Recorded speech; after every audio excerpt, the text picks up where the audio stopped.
Pemirsa, tahun 2018, Kabupaten Buleleng mulai fokus terhadap pertanian. Dengan luas wilayah sepertiga Provinsi Bali, Buleleng memiliki potensi yang tidak kalah saing dengan daerah lain, asalkan sinergi pemerintah dengan para petani tetap terjaga. Buleleng sebenarnya memiliki potensi untuk mengembangkan buah-buahan yang dikembangkan di kebun buah Mekarsari Bogor. Hanya saja, kendala yang dihadapi adalah pengembangan tanaman sangat mudah terserang beberapa penyakit, seperti ulat, hama, dan lalat buah. Akibat serangan penyakit tersebut, kualitas buah tidak optimal, hingga kalah saing dengan buah yang sama dari daerah lain. Serangan penyakit ini sejatinya tidak menjadi kendala serius, karena dapat diatasi melalui pengendalian obat-obatan organik sehingga lebih ramah lingkungan. Nantinya, Buleleng akan fokus mengembangkan tanaman buah lokal Bali yang sudah terancam punah, salah satunya belimbing. Sejauh ini, Dinas Pertanian sudah melakukan uji coba dan pengembangan bibit di kebun bibit buah di Desa Patas, Kecamatan Grogang, untuk disebarkan kepada petani nantinya. Sebenarnya kalau kita lihat daerah di Buleleng itu kita masih punya potensi, karena dilihat dari ketinggian maupun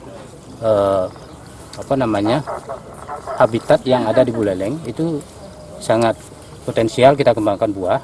Hanya saja sekarang kita mau mengedukasi kepada masyarakat untuk lebih mencintai buah lokal. Ini yang perlu ada sosialisasi, semacam pembinaan begitu kita kembangkan supaya masyarakat itu mencintai buah lokal. Apalagi kita di Bali itu banyak sekali membutuhkan buah untuk upacara, sarana upacara. Nantinya untuk mendorong kemajuan pertanian di Buleleng, sinergi pemerintah dan petani sangat penting. Sejauh ini, kendala yang masih dihadapi adalah anjloknya harga pasca panen serta kurangnya pemasaran. Dan kami paling konten persoalan yang paling penting kita Dinas Ketahanan Pangan, bagaimana kita melakukan diversifikasi pangan. Tidak hanya pangan itu berbasis kepada beras saja ya, tapi pangan olahan ya.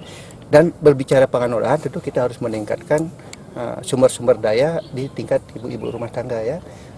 Tanaman pangan berbasis kawasan